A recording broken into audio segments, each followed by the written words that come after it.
We're going to talk about relevance, authority. Authority means like, are you important enough to show up in Google? How to test SEO at a high level, and how to think outside of your website. And then I'm going to go over a couple of things about, what are the #1 things you need to do to rank well in Google. We're not going to get too technical. I'm really going to show you strategically how those of you who are responsible for actually getting consumers and businesses to your website can start to think about it. First, I'm going to tell you a story. So in the year 2003, I helped start a company called Insider Pages in the US. Insider Pages we launched before Yelp, but we were basically another version of Yelp. And at the time, we had about no traffic coming to our site. We were focused on Los Angeles, California. We were customer reviews, finding business, and we had about 3,000 people a month coming to our site, mostly because we were buying traffic and doing promotions. Not a very interesting business. And then someone on our board said, hey, have you heard about this thing called SEO? And I hadn't heard about this thing called SEO. And I found some guy who told me a few things, and we started doing SEO, which was basically putting these links up on our site. Up until that point, you couldn't get into our site without signing up. But then we linked to a couple of categories like massage therapists in Los Angeles, and whammo, our traffic went up to about 30,000 people a month from Google, just by putting links on our site that went deep into the site. And so we said, wow, this is interesting, let's keep doing it. And we kept adding more and more links to more and more categories and things, and our traffic doubled from there to about 60,000 people a month. And it really did go this quickly, in a matter of days once we launched these things. And so we started testing and doing more things. And we decided to go national, away out of Los Angeles and going to the entire US. And you can see almost overnight, we went from about 60,000 people a month to about 1 million. And this is no joke. It was this fast and this crazy. And we thought we were the smartest people in the world. I thought I was the smartest person in the world. We did more and more of this stuff. We spent more and more time on SEO, and we got it up to about 5 million uniques a month from Google in the US. All through just technical things, adding more content, doing promotions to get people to add reviews to our site. At the time, we were paying people $1 every time they wrote a review. We gave away $5 Starbucks cards for five reviews. And this enabled us to raise money from Sequoia Capital, one of the biggest venture capitalist companies in the world. We raised about $5 million, and we thought we were going to be billionaires. We were the fastest growing startup in Silicon Valley. We were the kind of the equivalent of the way you talk about Facebook now. We were that company. Everyone wanted to meet us. Our growth rate was extraordinary. We started hiring people and doing more stuff. Then we hired someone who decided that we needed to redesign our website. And this is exactly what they said: to better reflect our brand promise and our customer journey, which I still don't really know what that means. But that's what they said. And they redesigned our kind of ugly SEO'd website to this kind of like generic, looks like every other website on the planet thing. And what happened was, we lost almost all of our traffic overnight, because we introduced a technical SEO problem that I didn't really understand. I knew enough to be dangerous about SEO, but I was very dangerous. And so it took 3 months to kind of figure that out, the worst 3 months of my career. We had these very high-end venture capitalists who were kind of calling me every day saying, when are you going to fix the problem? The guy who was on our board from Sequoia was also on the board of YouTube, this fast-growing video startup at the time. And he started spending a lot more time at YouTube than at Insider Pages. Anyhow, we ended up figuring out what the problem was. We sold the company to CitySearch at the end of 2006 because our investors kind of ran out of patience with us, and we clearly didn't know what we were doing. We were solely focused on SEO, not really building an effective, Yellow Pages type business. And so I was out of a job. And accidentally, I became an SEO consultant because, surprise, surprise, a lot of people at the time, this is 2006, were running into the same problems that I ran into, and they didn't know what to do. And I happen to know a bunch of people, and one thing led to another. People started calling me and say, hey, can you help us? We heard you're good at SEO. And so I started this company, Local SEO Guide. basically to help anybody. We did a lot of work with Yellow Pages companies because I had a lot of experience with Yellow Pages. And over the years, we've worked with, I don't want to say we've worked with every Yellow Pages company in the world, but it feels like we've certainly worked with our fair share of them. Most of them in the States, but all over the world. And I thought today I would show you some of the stuff that I've learned about Yellow Pages SEO, because it's still doable and it's still critical to your businesses. So I looked at our companies, our clients, and started to try to figure out, well, where are they getting customers from? And I kind of divided into 3 different sections, what I'll call brands, companies you've heard of, companies you haven't heard of that are media sites, and companies you haven't heard of that are e-commerce sites. And you can see the top line, the majority of their traffic comes from SEO. They still get plenty of traffic from direct and paid and email and social, but the majority comes from SEO. And the bigger the site you are, the more the traffic you tend to get from SEO. But when I looked at where they were spending all of their money on marketing, SEO is always at the bottom, always. On the Fortune 500 side, we have a company that generates about $400 million a year in sales off of the web. They get 40%, I think, of their traffic from SEO. Their investment in SEO is like some of my time. That's it. And they're leaving so much money on the table because culturally, most of you and most of your marketers are more comfortable paying Google and paying Facebook for traffic because it's predictable.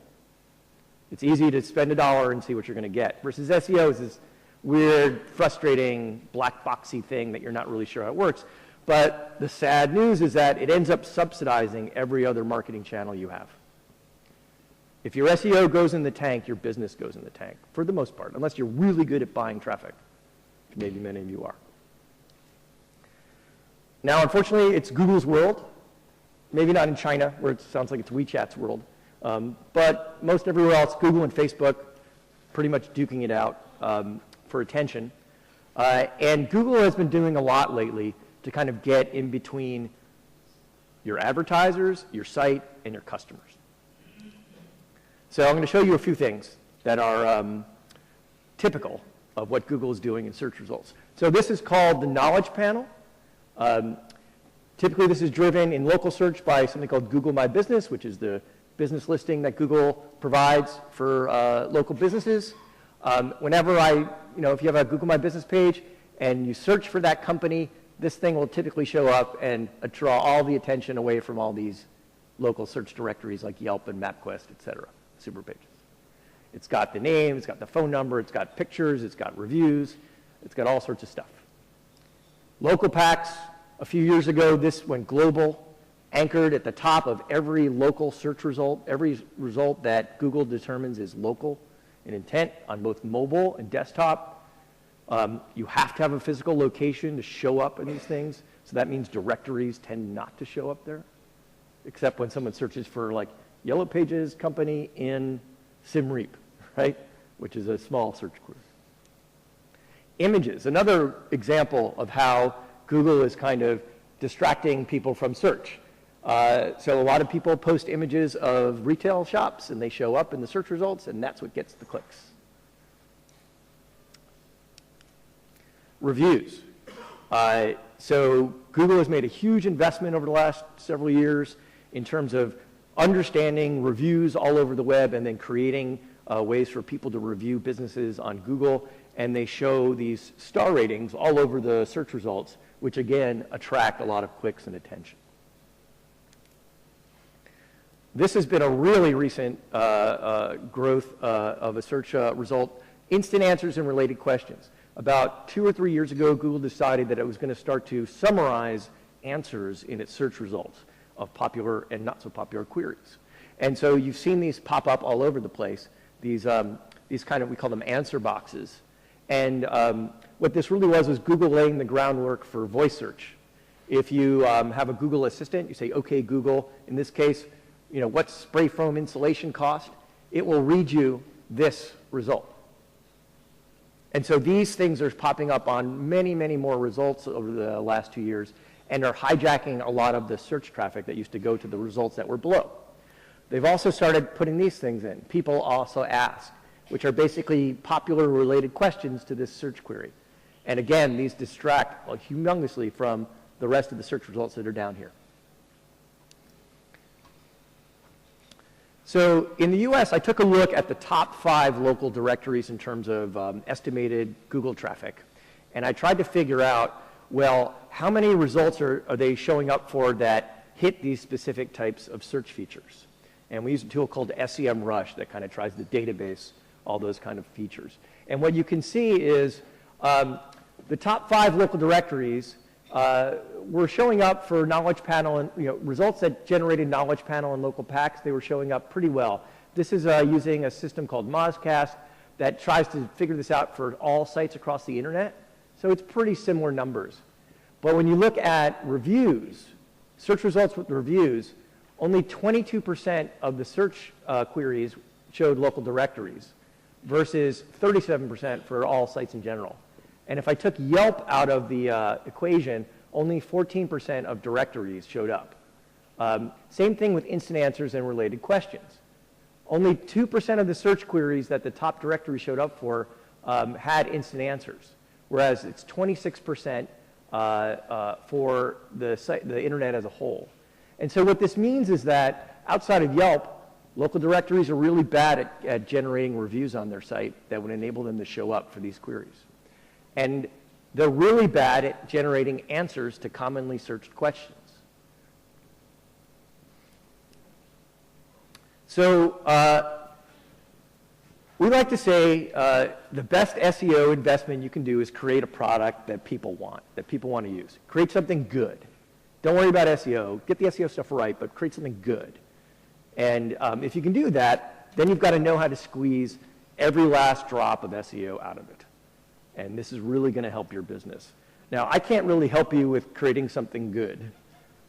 Clearly, Insider Pages wasn't that good. It was really good at SEO, but not very good service.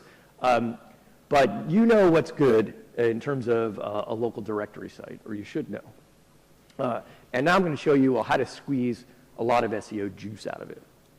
So the first thing you have to know is that your site needs to be technically as perfect as possible.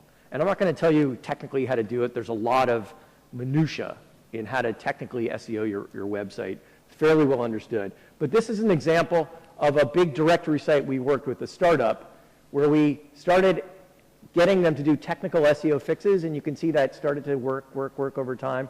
We did some more over here, started to work, and then we did a really significant thing right here, and they basically, I don't know, was that like 3x, 4x their traffic within 30 days. This is real data from technical SEO. And when I say technical SEO, I mean fixing weird things that show up in Google. Sam's Club is a client of ours. It's a wholesale discount store owned by Walmart. And you can see if you search their brand name in Google, this showed up, prodi.samsclub.com. This is their development server showing up in Google. That shouldn't be doing that. And you can see Google is starting to add to their Google My Business knowledge panels these department links. So in this one, it's Sam's Club Optical Center, and Google did this all automatically. And then they would add a link to the website, to their Optical Center website. And this is what they were linking to, was a category page on their e-commerce site that said optical, that had no results. These are examples of weird technical things that you can fix that will improve your SEO. And you can imagine the bigger and more complicated the site you have, the more likely you are to have these very strange, oddball technical things. And so knowing how to find these things and fix them is a good thing to know how to do. But there's all sorts of other things you have to be good at. Relevance is another one. So in this case, I searched for replace furnace, and Home Advisor, a home services marketplace in the US, showed up with this instant answer, which is basically a table of comparing the prices of different electric furnaces. So basically, Google had decided when I'm searching replace furnace, what I really want to know is how much these furnaces cost. And because Home Advisor put this article in a table, made it very easy for Google to understand what the information was, they're getting this amazing result. And this thing generates probably many more clicks than anything else on the page. And you can see here are all the different people also ask questions that are relevant to this. These are a hint of other things you should try to optimize for. So how long does it take to put in a new furnace? If you saw that, that's a hint that says maybe you should have a page on your website if you want to get furnace leads about how long does it take to put in a new furnace. And anybody can do this. This is a really small website. This is like I think it's just a Denver heating and air conditioning company. And they rank for what is the average, or I'm sorry, how long does it take to put in the new furnace? They've got this result. So, and this is a national query, so they get a lot of traffic that doesn't even matter. But they do really well in Denver. And this isn't a big Yellow Pages company. This isn't even a big business. This is the small HVAC company in Denver. And they're winning at this thing because they're trying. A lot of media sites that you're competing against. There's a lot of sites out there. In this case, this one's called WikiHow. They're a former client of ours who basically decided to create an infinite number of articles on high-value search queries, like how to fix a leaky faucet. And they show up because they have really good content. And you probably, if you're buying Google ads, you probably, if this is in your market, would be paying Google to send traffic from their site to your site because they were better than you at showing up for this kind of a query. And this is my weird-looking website. 10 years ago, I wrote a post when I first started blogging on my site about how to add your business to Internet Yellow Page listings for free. A really clunky title designed to rank for all sorts of queries about business Yellow Pages and adding listings. And so now in the US, I'm always on page 1 for a free Yellow Pages listing, how to add your business to a Yellow Pages, all these kinds of queries. And this page, over 10 years, has brought about over 100,000 businesses or 100,000 people to my website for free, for something that took me 3 hours to do. It's probably made over $100,000 in revenue just on that, just for publishing it, leaving it up there and letting it get traffic. And this wasn't a complicated thing to do. I just put a list together of all the Yellow Pages sites and linked to them and said, here's where you sign up for this one. Here's where you sign up for that one. But no one had done that before. And you can click on, I'll give you a copy of this later and you can click on that link and see what that page is about. I looked at some of the top niche local lead generation sites in the US. These are a few. Avvo is a lawyer's directory. Angie's List and Home Advisor are home service directories. And Manta is just a IYP. And I looked at the number of articles they had on their site. And you could see Avvo and Angie's List are heavily invested in creating this content. Not just a set of listings, but how-to content, buying guides content. They are a media company, not just a local directory. And it's paying off for them because they're getting traffic that they can send leads to their advertisers through. So part of the job in doing SEO is you have to think like a media company. You can't just be a set of directory listings because it's a generic set of directory listings. Authority is also a big factor. And by authority, we mean links from other sites. When Google started, its key innovation was that it counted links from other sites to your site as a vote, a signal. And the number of links matters. The links from the types of sites matters. The words used in the link text matter. This is a link graph using a tool that crawls the web called Majestic and tries to figure out who's linking to what sites.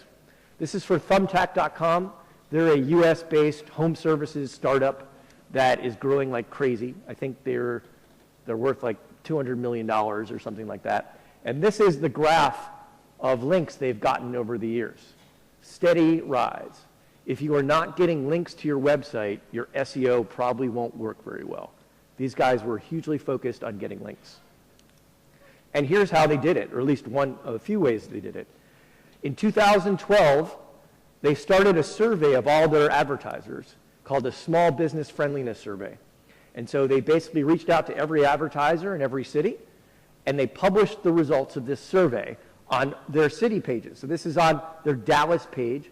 If you went to their New York City page, there would be a similar a similar thing, and it shows all the results, how easy is it to hire people, that kind of thing. And then they reached out to business journalists in every market and said, hey, we've got this great data. Don't you want to talk about it? And surprise, surprise, all these business journalists who have nothing to write about thought this was really interesting. And they started writing about it and linking to them. And in fact, if you look for Thumbtack small business friendliness in Google News, you'll see a huge amount of media linking to them and talking about them. And they do this every year. And this kind of media creates controversy. This is a controversial website in the US called Breitbart. You may have heard of them. They do a lot of political crap. And in this case, in one of their surveys, California got an F and Texas got an A.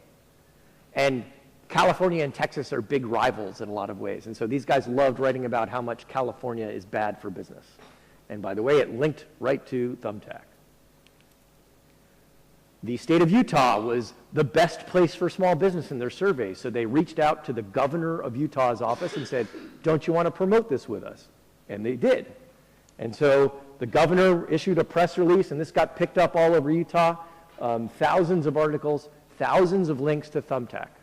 And they do this every year. It's just public relations with an SEO strategy in mind. They also have what they call an elite service award, where they reach out to their customers, their advertisers, and say, hey, we think you're the best plumber in this city. If you link to us from your website, we'll tell everyone that you're the best plumber. And of course, everyone links to them. Another important ranking factor is what we'll call content optimization. So the words you use on a page matter. If you want to rank for plumber searches, you need to have the word plumber on your page. But not just plumber. You need to have the things that plumbers tend to do, like fix a leaky faucet. Because Google is trying to analyze trillions of web documents and figure out what are the words most commonly associated with people looking for plumbers. And so in e-commerce, when you have a product like a hat, you have to write a unique description of that hat because everyone else has the same description. And it's got to really signal to Google that you know about hats. This is the best hat page. So I talked to the former head of SEO at Walmart.com, and I said, when you rewrite product descriptions, what's the typical benefit you see in SEO? And what he said was, average 15% lift just by rewriting these things to be unique. At the high end, 30%. And it depends on the type of content. So I wanted to apply this to Yellow Pages sites because Yellow Pages sites are basically empty product descriptions for millions of businesses. You all have the same business listing as everybody else, the same name, address, and phone number, and maybe a category. And for most of your business pages, this is what it looks like, right? There's nothing on it. So you're absolutely no value to a searcher. And so we tried an experiment with a site called Show Me Local in the US. They had a page for this company called Taxi Latino of Long Island. And they ranked, I think, number 6 or 7 for these queries. And so I took this, this page and wrote this description right here. And I used these words. It's pretty boring stuff. Hire a town car from Taxi Latino, blah, blah, blah. And I used some research about what were the most commonly associated words that were showing up in Google with taxis. And we published this. And, And within about 48 hours, this page ranked #1 in Google for Taxi Latino and various queries. And it still does. This has been live now for about 2 months. And we've used this technique over and over and over again on client sites. And every time it's the same. Traffic goes up because we're making it more relevant for whatever the queries are. This is hard to do at scale. You can imagine if you have 1 million businesses on your site, you can't do this for every business, but you can try. Thumbtack does this for every one of its category pages. This is their tree irrigation or tree trimming services in Dallas page, and these red arrows point at all the different variations of tree trimming that appear on this page. And they basically have a team in the Philippines doing nothing but rewriting these descriptions.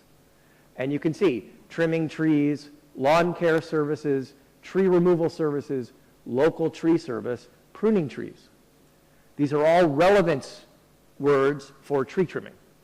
And these pages tend to do quite well on these category searches, which are typically the most valuable for directories. There are all sorts of other things you can do. So as an example, these are called title tags. Typically, these are, Google has extracted these from the pages of your website. It's usually the words that show up above the browser. And they're kind of clues to Google about what this page is about. And you can see, in this case, these guys are using the best, the words the best. And this is Google showing results that often have the word best. And this is a signal that maybe people want the best tree trimming service. And so by just adding the word best to your title tags, you are more likely to show up for this query. And this is the kind of thing you can do, and in 24 hours can show up in Google. And you could see if it works or not. It's that fast. You also have a lot of flexibility about what you can do with these title tags. As an example, these guys put free estimates in here as a way to differentiate from all these others and kind of sell you before you even click on the site. Because who doesn't want a free estimate? You see this in e-commerce a lot with free shipping. It's the same thing. And so you can start, if you get creative, you can use these very simple mechanisms to kind of attract people when they're searching to your thing. Because as you probably noticed, all of these results, especially in local search, start to look the same. Everyone's using the same words to target. And the only way to kind of battle what do I call SERP blindness, search engine result page blindness, is to try to do these things like free estimates. Near me is an amazing thing over the last couple of years. The number of people searching with the phrase near me in it has grown dramatically. And this is Google Trends showing restaurants near me, gas stations near me, and banks near me queries in the US. And if we looked all over the world, we'd see the same pattern. This is because your phones and Google, basically, when you type something they think is a local search, they automatically suggest you add near me to it. And people click that, and they get these queries. And there are ways you can target near me queries. We did a whole research study. You can click there and read how we figured out how to do it. It's very simple. I don't have it there. But basically, you add the word near me to your title. You add the word near me or near you or nearby in the copy of your page, and you do a few more things. And that's all it takes to start to rank for near me queries. It's not going to 10x your traffic. It might give you an extra 5% more traffic, though, for almost free, just by doing this. This is actually what I thought was pretty interesting, yellowpages.com. You can see these are all different pages they have for taxi services. Best taxis in Dallas, best cheap taxis in Dallas, best cab service, cheap cab, airport transportation, wheelchair accessible taxi. These are all common variations of searches for a taxi. And they've created a separate page for each one of these to try to target those. They can do this because they have a very authoritative website. If you have a site that doesn't have a lot of links, it's hard to do this, and Google might interpret it as spam. But when you're an authoritative website or a brand, if you're the biggest Yellow Pages brand in your market and you're not doing something like this, you're probably leaving a lot of traffic on the table. This is a really great example of how to use current events to show up and grab traffic in Google. In the States, there was a big boxing match called the Mayweather fight that happened a few months ago. And yellowpages.com set up a page for bars showing the Mayweather fight tonight in every city in the country. And so this was only a 24-hour thing, but they launched it maybe a week or two before, and they showed up, pretty much anyone who was searching for where to watch this fight, they showed up #1 in Google. And so figuring out what are the events in your market like this you can take advantage of, news events or entertainment events, this is a really easy strategy. It wasn't complicated for them to make these pages. They just had to come up with the idea. I think the main thing I'm trying to impart to you is that you should always have a testing mindset. I'm sure you do a lot of testing with your products. I hope you do. SEO benefits from testing. In most cases, we see the clients who test the most tend to perform the most. We have a general understanding of what works in SEO, but every site is slightly different. And so understanding the levers we're going to pull for your site really can matter. And so having a testing mindset really can help. And I thought this was a really good example of how to kind of think outside of your website.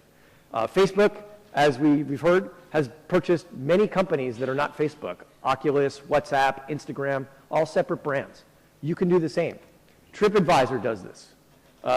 These are all different TripAdvisor-owned sites that target different types of customers, different types of search queries. There's no reason you can't do this in your market. It just takes a little effort. So you should think about thinking outside of your site in terms of getting SEO. Things you can do. Well, you already know about mono and building websites for your customers.